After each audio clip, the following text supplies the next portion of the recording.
2020లో ఇద్దరు స్నేహితుల మధ్య జరిగిన ఒక చిన్న సంఘటన గురించి ఈరోజు నేను మీకు చెప్తాను. అదేంటంటే ఇద్దరు స్నేహితులు ఒక్కొక్కరు ₹1,00,00,000 ఒకరు స్టాక్ మార్కెట్ లో ఇన్వెస్ట్ చేశారు, ఇంకొకరు ల్యాండ్ మీద ఇన్వెస్ట్ చేశారు. అంటే కడుతున్న విల్లాకి అడ్వాన్స్ ఇచ్చారు. సో కరెక్ట్ గా 5 years తర్వాత స్టాక్ మార్కెట్ లో ఇన్వెస్ట్ చేసిన ₹1,00,00,000 అప్రిసియేషన్ తో ₹1,50,00,000 వచ్చింది. బట్ ల్యాండ్ అప్రిసియేషన్ 5 times, అంటే మోర్ దాన్ 5 crores అయింది.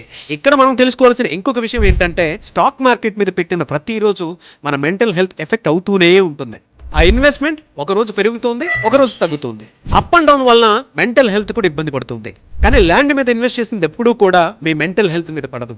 ఫ్యూచర్ లో ఒక హెల్తీ గ్రోత్ ని, హెల్తీ వెల్త్ ని క్రియేట్ చేసి పెడుతుంది.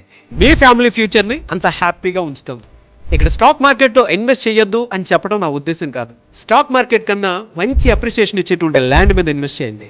ఇలా మీరు భూమి మీద ఇన్వెస్ట్ చేసి, విల్లా మీద ఇన్వెస్ట్ చేసి, ఫ్లాట్ మీద ఇన్వెస్ట్ చేసి సక్సెస్ అయ్యారా? వీళ్ళ స్టోరీ లాగా మీ స్టోరీ కూడా ఉందా? అయితే వెంటనే సుమన్ టీవీని సంప్రదించండి. మీ ఇంటర్వ్యూ తీసుకోవడానికి నేను రెడీగా ఉన్నాను. ఇంకొంతమందిని ఇన్స్పైర్ చేద్దాం. వివరాలకి క్రింద స్క్రోల్ అవుతున్న నెంబర్కి సంప్రదించండి.